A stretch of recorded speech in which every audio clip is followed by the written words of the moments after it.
John Domen, milieu de terrain de l'équipe nationale de hockey, est en test dans les laboratoires de l'hôpital Erasme. C'est une des activités de Human Waves, la spin-off dirigée par Anne-Marie Clarinval, 44 ans, ingénieure en biotechnologie de l'ULB et titulaire d'un master en management de la Solvay Business School. Chercheuse au CIRIS, Anne Clarinval a créé Human Waves en juin 2012. Human Waves développe des produits et propose des services en neurotechnologie. Les applications sont multiples et touchent toutes sortes de domaines, dont le sport, l'apprentissage et la santé. On place sur le sujet ou sur le patient, sur l'ensemble du corps, des capteurs qui vont permettre de mesurer le mouvement tridimensionnel et d'autres types de capteurs qui vont mesurer l'activité électrique des muscles. L'objectif de tous ces capteurs, c'est soit pour des sportifs de haut niveau, de mesurer quelles sont leurs stratégies neuromotrices gagnantes, quels sont les risques de blessures musculaires, risques de mesures articulaires.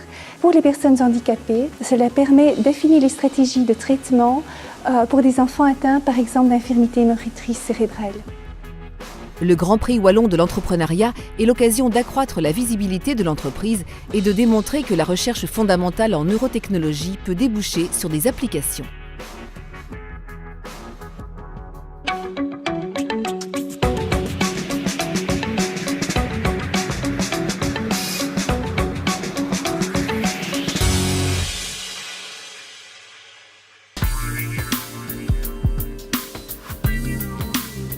Anne Lelon, 50 ans, est un personnage. Joueuse de volley-ball de haut niveau en Belgique, à Wervik, puis en France à Lille, c'est une compétitrice née. Après des études de dessinatrice en architecture à Tournai, elle a travaillé pendant 20 ans comme commerciale dans le secteur de l'imprimerie. En janvier 2012, elle décide de lancer sa propre société, Al Concept, et conçoit un nouveau type d'armature de soutien-gorge mieux supporté par les femmes. Ma société innove dans le secteur de la lingerie. Actuellement, la société a sorti un premier produit innovant breveté qui remplace l'armature métallique des soutiens-gorge. Car suite à une étude de marché, une femme sur 3 subit cet inconfort. L'armature a été finalisée, testée à l'aveugle et les résultats étaient très concluants. L'avantage de ce produit, c'est qu'il peut s'intégrer dans toutes les marques actuellement sur le marché. Bénéficiant des bourses de préactivité de 12 500 € de l'ASE, puis de 40 000 € de Boost Up, Anne Lelon a déposé un brevet international et mené à bien son projet qui est aujourd'hui en phase de finalisation. Participer au Grand Prix cadre bien avec son caractère volontaire et déterminé pour arriver à ses objectifs. Avoir une reconnaissance par rapport à cet esprit de compétition que j'ai depuis le début et d'arriver à concrétiser son rêve, de créer sa propre entreprise et de réussir, d'avoir un succès sur le marché.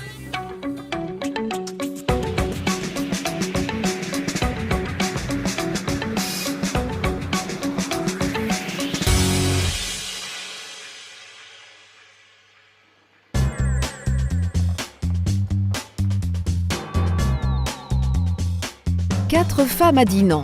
Elles sont peut-être les sœurs des 4 fils Aymon. En tout cas, elles n'ont pas froid aux yeux.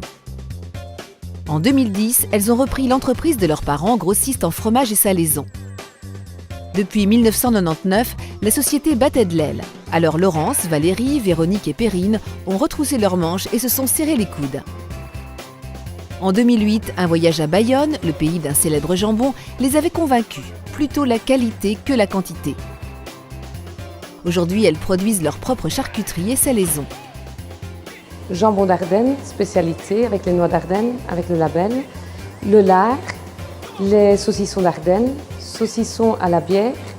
On fait aussi un saucisson sans gluten, sans lactose.